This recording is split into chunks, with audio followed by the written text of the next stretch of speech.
Hello students, good morning. Last lecture में बेटा हमने मॉलिक्यूलर जेनेटिक्स का टॉपिक स्टार्ट किया था। 2 लेक्चर हमारे हो चुके हैं। तो मॉलिक्यूलर जेनेटिक्स का लास्ट पार्ट आज हम डिस्कस करेंगे, that is double helix model of DNA. तो double helix model of DNA क्या कहते हैं, किसने दिया था, कब दिया था, और ये मॉडल क्या डिस्क्राइब करता है, वो हम आज स्टडी करेंगे। तो सबसे पहले देखिए, this model was given by James Watson and Francis Crick. 2 scientist थे जिनको हम कॉमनली कहते हैं वाटसन एंड क्रिक। उसी के नाम पर इस मॉडल को वाटसन एंड क्रिक मॉडल भी कहा जाता है। बेटा डीएनए की अलग अलग टाइप्स होती हैं, A DNA, B DNA, Z DNA, C DNA. तो डबल हेलिक्स जो मॉडल ऑफ डीएनए है, यह डिस्क्राइब करता है बी डीएनए। ये किसको डिस्क्राइब करता है? बी डीएनए को डिस्क्राइब करता है। और बी डीएनए एग्जिबिट करता है सेकेंडरी स्ट्रक्चर। बी डीएनए क्या एग्जिबिट करता है? Secondary structure. तो ये चीजें आपको याद होनी चाहिए कि बी डीएनए क्या एग्जिबिट करता है? सेकेंडरी स्ट्रक्चर एग्जिबिट करता है।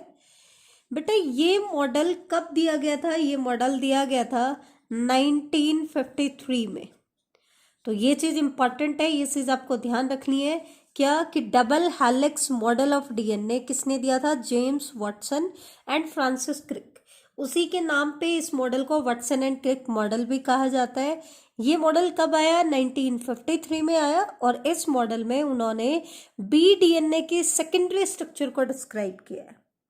अब सेकेंडरी स्ट्रक्चर क्या है, तो इसमें ध्यान से देखिए, उसने क्या कहा कि जो डीएनए है वो 2 पॉलीन्यूक्लियोटाइड चेन से बना है। किससे बना है बेटा? 2 पॉलीन्यूक्लियोटाइड चेन।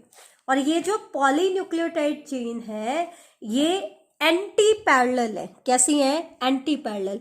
एंटी पैरेलल का मतलब क्या है? अगर एक स्ट्रैंड की पोलैरिटी 5 प्राइम से 3 प्राइम है तो दूसरे स्ट्रैंड की पोलैरिटी बेटा 3 प्राइम से 5 प्राइम होगी।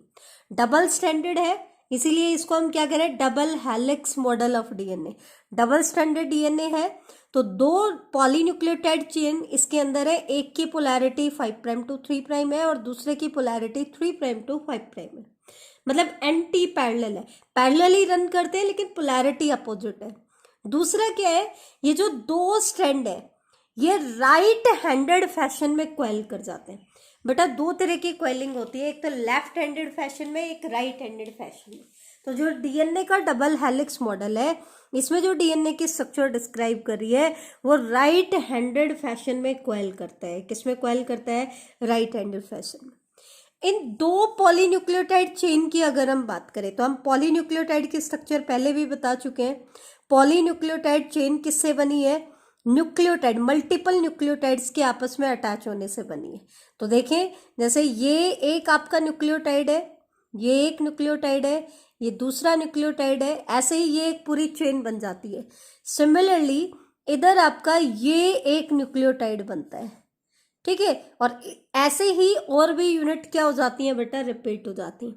तो इस न्यूक्लियोटाइड चेन जब ये डबल हेलिक्स मॉडल बनाता है तो क्या होता है बेटा? सुगर फॉस्फेट तो बैकबोन बनाएगा, दोनों में क्या बनाएगा? बैकबोन। और नाइट्रोजिनस बेसेस प्रोजेक्ट इनवर्ड। इस स्ट्रैंड के नाइट्रोजिनस बेस इधर आएंगे और इस स्ट्रैंड के नाइट्रोजिनस बेस इधर आएंगे। दूसरी चीज उन्होंने क्या बताई कि जो 2 स्ट्रैंड्स हैं उनके अंदर जो नाइट्रोजिनस बेस है वो कॉम्प्लीमेंट्री बेस पेयरिंग शो करते हैं। अब कॉम्प्लीमेंट्री बेस पेयरिंग क्या कहती है कि अपोजिट स्ट्रैंड के नाइट्रोजिनस बेस आपस में हाइड्रोजन बॉन्डिंग से कनेक्टेड होंगे। और कैसे? अगर एक स्ट्रैंड में एडेनिन आ रहा है तो अपोजिट स्ट्रैंड में उसके कॉम्प्लीमेंट्री थाइमीन आएगा।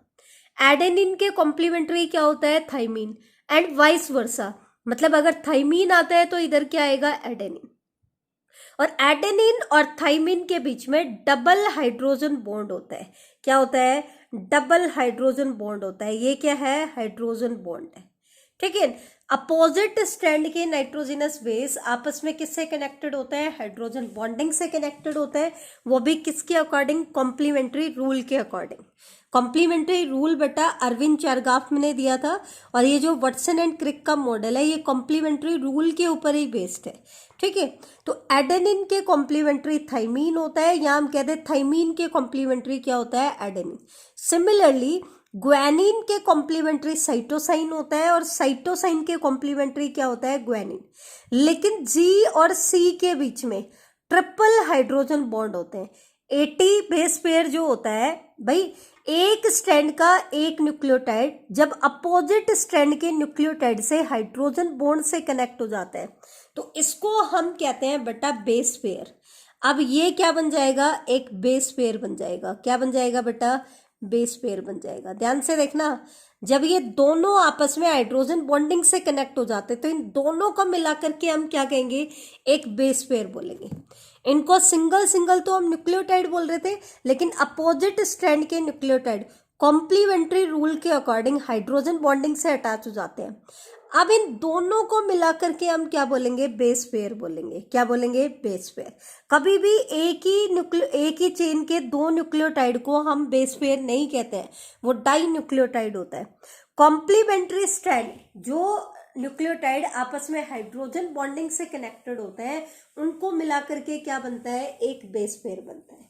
ठीक है, एक चीज और ध्यान रखो, इन कॉम्प्लीमेंट्री बेस पेयरिंग में आपको ध्यान से ऑब्जर्व करना है कि दो पार्टनर जो है बेस पेयर में, उनमें से हमेशा एक पार्टनर एक प्यूरिन होता है और एक पार्टनर पायरिमिडीन होता है। जैसे 80 पेयर में देखो तो ए क्या है? एडेनिन क्या है? प्यूरिन। और थाइमीन क्या है? पायरिमिडीन। जीसी पेयर में देखो तो जी ग्वानिन क्या है? प्यूरिन है। और साइटोसाइन क्या है? पायरिमिडीन। सिमिलरली टीए पेयर में देखो तो थाइमीन क्या है? पायरिमिडीन। और एडेनिन क्या है? एक प्यूरिन है। सिमिलरली साइटोसाइन एक पायरिमिडीन है और ग्वानिन क्या है? एक प्यूरिन है। तो हमेशा एक प्यूरिन पायरिमिडीन बेस पेयर ही आता है। ठीक है, तो ये चीज आप ध्यान रखना। अच्छा, जब डीएनए इस राइट हैंडेड फैशन में क्वाइल करता है तो क्वाइलिंग इस तरीके से होती है कि डीएनए में दो तरह के ग्रूव बनते हैं बेटा। एक तो होता है माइनर ग्रूव, माइनर डिप्रेशन आपको देखने को मिल रहा है, और एक होता है मेजर। और माइनर और मेजर ग्रूव अल्टरनेट आएंगे, आप किसी भी एंगल से देख लो। जैसे ये माइनर ग्रूव है, ये मेजर ग्रूव है, ये माइनर ये मेजर। तो हमेशा एक माइनर ग्रूव किससे आता है? एक मेजर ग्रूव के साथ रन करता है। ठीक है, अल्टरनेट होता है। तो बेटा एक वर्ड हम यूज करते हैं पिच। पिच किसे कहते हैं बेटा डीएनए के केस में? टू कंसेक्यूटिव माइनर ग्रूव या two consecutive major groove. Consecutive का मतलब होता है लगातार, दो लगातार, कोई भी दो लगातार माइनर ग्रूव ले लो या कोई भी दो लगातार मेजर ग्रूव ले लो, उनके बीच का जो डिस्टेंस होता है इट इज कॉल्ड पिच। और बी डीएनए की पिच क्या होती है बेटा? 34 एंगस्ट्रोम। एंगस्ट्रोम मतलब 10⁻⁻10, या फिर हम कह दें 3.4 नैनोमीटर। नैनोमीटर क्या होती है? 10⁻⁻9 मीटर होती है। ठीक है, तो या तो पिच कितनी होती है? 34 एंगस्ट्रोम कह दें हम, या फिर हम क्या कह दें? 3.4 नैनोमीटर कह दें। अब एक चीज जो याद करने वाली है वो क्या है? ध्यान से देखना कि एक पिच जो होती है ना, एक पिच में 10 बेस पेयर आएंगे। 10 बेस पेयर मतलब प्यूरिन पायरिमिडीन जो बेस पेयर होते हैं। एक पिच में कितने बेस पेयर आएंगे? 10 बेस पेयर। अब ध्यान से देखो, एक पिच की लेंथ कितनी है? 34 एंगस्ट्रोम या 3.4 नैनोमीटर। और 3.4 नैनोमीटर में 10 बेस पेयर आ रहे हैं, तो टू कंसेक्यूटिव बेस पेयर के बीच का डिस्टेंस कितना हो जाएगा बेटा? तो 3.4 नैनोमीटर डिवाइड बाई 10, तो कितना आएगा? 0.34 नैनोमीटर। ये चीज इंपॉर्टेंट है, ये आपको याद रखनी है। टू कंसेक्यूटिव बेस पेयर, या बेटा एक बेस पेयर से जब हम दूसरे बेस पेयर की तरफ जाते हैं तो इसको हम कहते हैं एसेंट। तो इस पूरी पिच के अंदर 10 एसेंट होते हैं। कितने एसेंट होते हैं? 10 एसेंट। और बेटा एक पिच के ऊपर जो डीएनए होता है वो 360 डिग्री पे रोटेट कर जाता है। मतलब यहां से आप यहां जाओगे तो डीएनए कितना रोटेट कर जाता है, 360 डिग्री पे। अब एक पिच में 10 बेस पेयर है, तो हर एसेंट पे कितना रोटेट करेगा, डिवाइड बाई 10, दैट मीन्स कितना, 36 डिग्री पे रोटेट करता है। कितने डिग्री पे रोटेट करता है, 36 डिग्री पे रोटेट करता है। तो ये चीज आप ध्यान रखना, ये चीज इंपॉर्टेंट है। दूसरी चीज आपको मैं बता दूं, डीएनए का जो डायामीटर होता है वो हमेशा कांस्टेंट रहता है, डायामीटर चेंज नहीं होता है। डायामीटर कितना होता है, 20 एंगस्ट्रॉम का होता है। कितना होता है बेटा, 20 एंगस्ट्रॉम। ठीक है, तो ये तो थे डबल हेलिक्स मॉडल के कुछ साइलेंट फीचर। अब हम बात कर लेते हैं चेरेगाफ रूल, जिसके ऊपर आपका डबल हेलिक्स मॉडल बेस्ड होता है। तो जैसा कि हमने पहले भी बताया था कि चेरेगाफ रूल ने ही हमें कॉम्प्लीमेंट्री बेस पेयरिंग बताई थी। तो ध्यान से देखें, सबसे पहली चीज तो चेरेगाफ रूल दिया किसने था, ये दिया था बेटा अरविंद चेरेगाफ साइंटिस्ट ने। किसने दिया था, अरविंद चेरेगाफ साइंटिस्ट ने। अरविंद चेरेगाफ जो साइंटिस्ट है, इसने 1950 में चेरेगाफ रूल दिया था, और इसी के ऊपर बेस्ड होकर के फिर 1953 में वॉटसन एंड क्रिक ने डबल हेलिकल मॉडल दिया था। सबसे पहली चीज तो तुम्हें क्लियर होनी चाहिए कि Chargaff rule is not applicable for single stranded DNA. कभी भी Chargaff rule single stranded DNA के लिए एप्लीकेबल नहीं होता है। हमेशा हम चेरेगाफ रूल कब लगाते हैं बेटा, डबल स्ट्रैंडेड डीएनए के केस में लगाते हैं। अब क्वेश्चन आता है कि चेरेगाफ रूल है क्या, क्योंकि ये कॉम्प्लीमेंट्री बेस पेयरिंग बताता है। कॉम्प्लीमेंट्री बेस पेयरिंग क्या होती है, कॉम्प्लीमेंट्री बेस पेयरिंग का जो रूल है वो किसने दिया था, चेरेगाफ ने दिया था। और ये रूल क्या कहता है, ए के कॉम्प्लीमेंट्री जो अपोजिट स्ट्रैंड है उसमें क्या आएगा, थाइमीन, और दोनों किससे कनेक्टेड होंगे, डबल हाइड्रोजन बॉन्ड से, and vice versa. Similarly guanine के कॉम्प्लीमेंट्री क्या आएगा, साइटोसाइन, और वो 3 हाइड्रोजन बेसिस से कनेक्टेड होंगे। अब क्योंकि डीएनए डबल स्ट्रैंडेड है, जहां भी एडेनिन आएगा उसके कॉम्प्लीमेंट्री थाइमीन, थाइमीन के कॉम्प्लीमेंट्री एडेनिन, ग्वानिन को कॉम्प्लीमेंट्री साइटोसाइन, एंड साइटोसाइन के कॉम्प्लीमेंट्री ग्वानिन। तो चेरेगाफ ने क्या कहा कि जितनी एडेनिन की अमाउंट होगी डीएनए में, उतनी ही अमाउंट किसकी होगी, थाइमीन की, क्योंकि ए के कॉम्प्लीमेंट्री हमेशा क्या आता है, थाइमीन आता है। सिमिलरली जितनी अमाउंट ग्वानिन की होगी उतनी ही किसकी होगी, साइटोसाइन की। ठीक है, ये इसने बताया। एक बता ही दिया कि ए और टी के बीच में डबल हाइड्रोजन बॉन्ड होता है, और जी और सी के बीच में क्या होता है, ट्रिपल हाइड्रोजन बॉन्ड होता है। तीसरा उसने क्या बताया, अब देखो ए की अमाउंट हमेशा टी के इक्वल होती है, तो ए की अमाउंट हमेशा टी के इक्वल होगी, तो ए और टी का रेशियो हमेशा क्या होगा, 1। सिमिलरली जी की अमाउंट किसके इक्वल होती है, सी के, तो जी और सी का रेशियो भी क्या होगा, 1।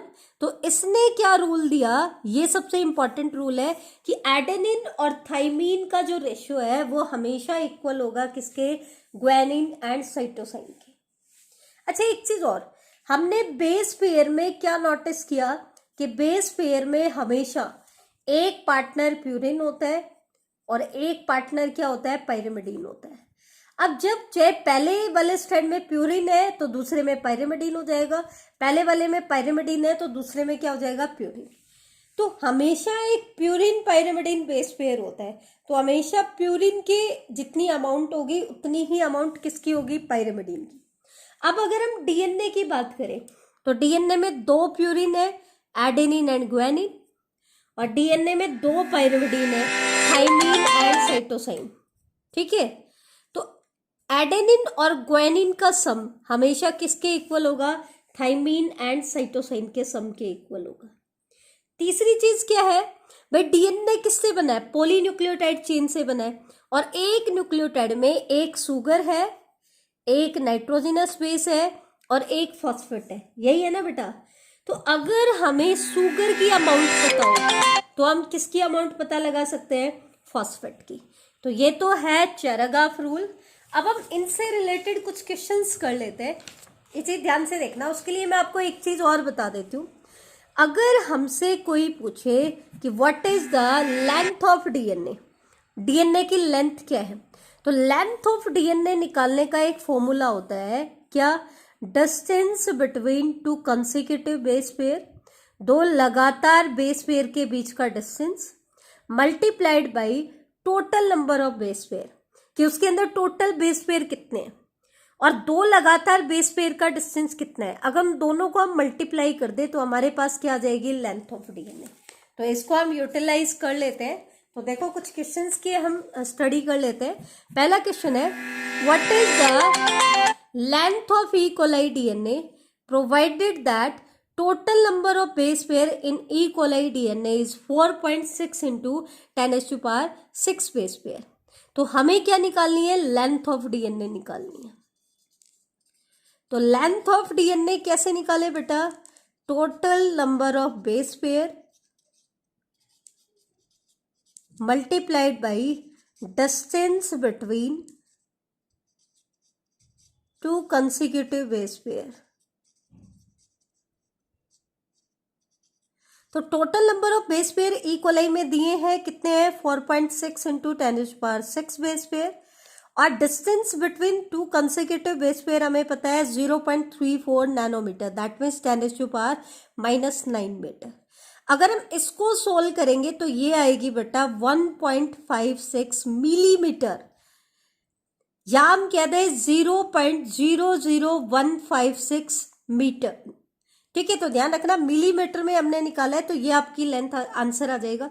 सिमिलरली आप इस क्वेश्चन को सॉल्व कर लोगे, नंबर ऑफ बेस पेयर हमारे पास है, distance between two consecutive base pair हमारे पास है, तो इसको आप कैलकुलेट करोगे तो आपकी लेंथ ऑफ डीएनए कितनी आ जाएगी बेटा, total number of base pair हमारे पास है ह्यूमन डीएनए में 6.6 इंटू 10⁻9 बेस पेयर, और टू कंसेक्यूटिव बेस पेयर के बीच का डिस्टेंस है 0.34 नैनोमीटर, दैट मीन्स 10⁻9 मीटर। तो -9 से +9 कट जाएगा आपका, और इनको मल्टीप्लाई करोगे तो ये अप्रोक्सीमेटली 2.2 मीटर आता है।